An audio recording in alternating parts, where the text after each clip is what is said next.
We begin with the Fox News alert. A 20-year-old National Guard member dead and another fighting for his life after Wednesday night's ambush in Washington. The Washington, D.C. Fire and EMS Department sharing this video of them honoring the victim, Sarah Beckstrom, as her body was transferred. Sarah Beckstrom of West Virginia, one of the guardsmen that we're talking about, highly respected, young, magnificent person. Started service in June of 2023. Outstanding in every way. She's just passed away. She's no longer with us. She's looking down at us right now.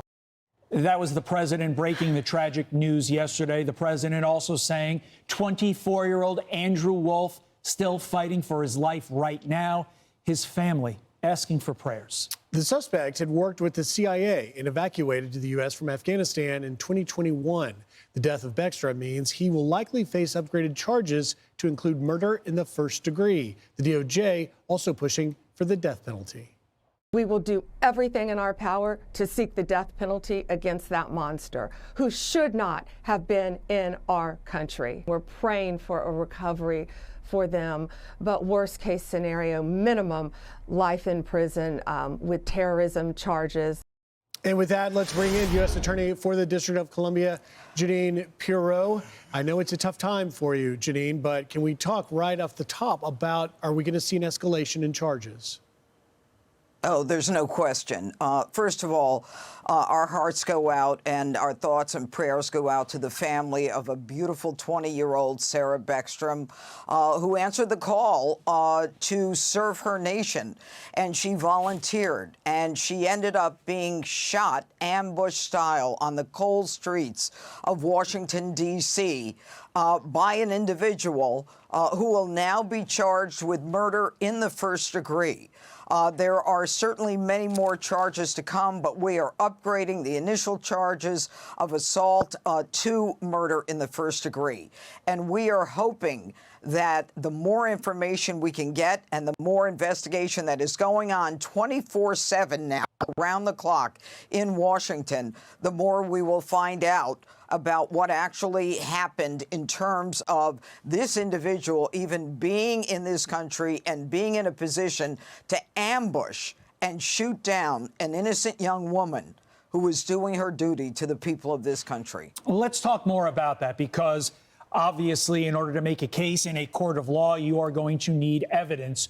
What can you tell us about the evidence being collected right now at the alleged killer's home in Washington state? Well, I'm not going to get into the execution of the search warrants, but my staff was involved at the command post, and they have been there around the clock. We continue to seek warrants and to execute on those warrants, even as we speak, not just in Washington, the state of Washington, but in other areas around the country, to get everything that we need to make sure that this prosecution is as factful as we need in terms of the law and the evidence. This is a case that has touched the hearts of so many Americans, because to be gunned down on the streets on the nation's holiday is an outrage. And the individual who did this will pay the ultimate price, according to the Attorney General, Pam Bondi. As well he should, once and if a jury returns a verdict that we will be seeking in this case. Madam Attorney, what is your message to elected officials like Senator Dick Durbin and Senator Alyssa Slotkin that said that our National Guard was terrorizing American cities, that predicted that it would be the National Guard that would shoot innocent Americans, and many more horrific comments such as that? You know, it outrages me. And, you know, there's a part of me that thinks that the left is disappointed that the National Guard didn't shoot someone. But the truth is that this left-wing progressive nonsense is nothing more than fueling the flame of division in this country. People should be grateful that the President of the United States has taken crime so seriously in this country that he is bringing in our law enforcement partners so that we can protect the innocent citizens. Look, I am the United States Attorney in the District of Columbia. We had the 4th highest homicide rate in the nation 2 years ago. And the president made the decision to protect the people of the district. Now homicides are down 60%, robberies are down 50%, carjackings are down 74%. And the left wants to complain about it. They should thank God that President Trump is the president, that he cares enough about the people of this country to fight the criminals and protect the innocent people. And let me say one more thing, and it's not about this case, it's about vetting in general. The nonsense that the left gave us with this Operation Welcome Allies. Look, there was no vetting. If you think there was vetting, I have a bridge to sell you. If you saw the chaos that was going on at that airport in Kabul, in Afghanistan, it was typical of what was going on in the Biden administration. And the Pentagon, I believe it was Kirby and people in the Biden administration said the Afghan withdrawal that we all know was disastrous was a success. And that's a quote. They called that a success. That chaos is not a success. That is a nightmare. And 13 American servicemen and women were killed at that airport because the Biden administration couldn't get their facts together and couldn't make a decision regarding the rules of engagement to take down a known suicide bomber. So let's stop namby-pambing around with this, oh, he was vetted. There was no vetted. The welcome mat was thrown down. They even admitted that they short-circuited the vetting. What they did was they brought in 90,000 people into this country that were not vetted. They told us all the other immigrants were vetted. What do? Call the FBI in Afghanistan and say, gee, do you have anything on this guy? Did we call Venezuela and say, gee, how about your criminal justice system? What can you tell me about this guy? It's like the 10, 20 million American illegals who've been let into this country. We don't know who they are until we suffer the consequences that we have seen in Washington. And I was on that scene, and it is a very sad place. And Sarah Beckstrom and her family did not deserve this. They should have been protected, which is the first order of government. And the left ought to stop their nonsense and recognize that they are not speaking for the American people. They are speaking about ideology and politics. Donald Trump, the president, the attorney general, and myself were interested in the facts, in the prosecution, making people accountable, and rest assured, we will. You know, Madam Attorney, you bring up the vetting process, and we're learning more about this alleged suspect that apparently got this vetting before he partnered with the U.S. in these CIA elite counterterrorism things. It's unclear that there was any vetting after he came here. And I know you can't get into specifics of the investigation, but have we learned any more about what appears to be a likely motive? That's not something that I'm going to get into right now. That's certainly something that we are examining. It's a fluid situation, as you well know. There are a great deal of people working, as I said, around the clock, trying to put together exactly what was going on. But let me bring you back to the scene of the crime.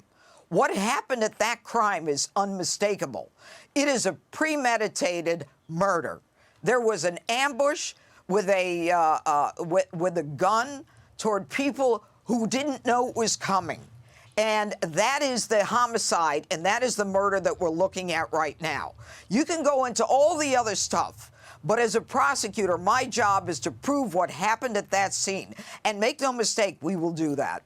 I'm really glad you touched upon premeditation, because earlier in our show this morning, Emily raised a really good point. And she said the following: this is Thanksgiving week. You are a father. The alleged killer is a father of 5 people. He has a wife. They live in a tiny apartment in Washington state.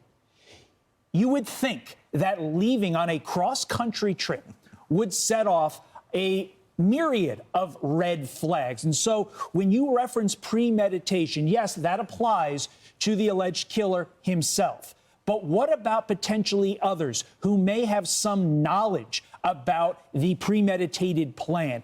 Can you tell us anything about the investigation with regard to any potential others that could be, let's say, involved in a conspiracy?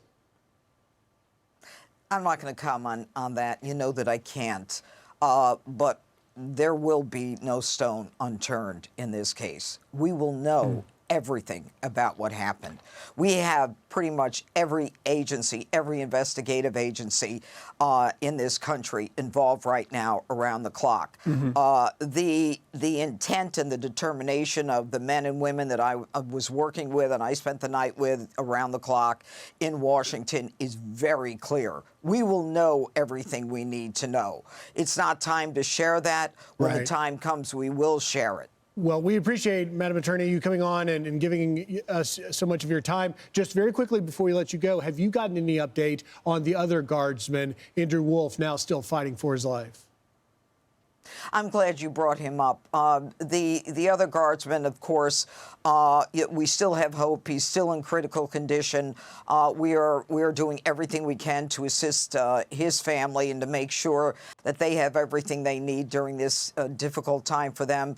We are all praying for Andrew Wolf, again, a 24-year-old taken by total surprise by an individual who made the decision to take a life on Thanksgiving Eve. He did not have that right, and the United States government will prove that. Madam Attorney, thank you for your continued service and for your commitment to justice in this case and every case. Thank you. Thank you. Thank you. Thank you, Emily. I'm Steve Ducey. I'm Brian Kilmeade. And I'm Ainsley Earhart. And click here to subscribe to the Fox News YouTube page to catch our hottest interviews and most compelling analysis.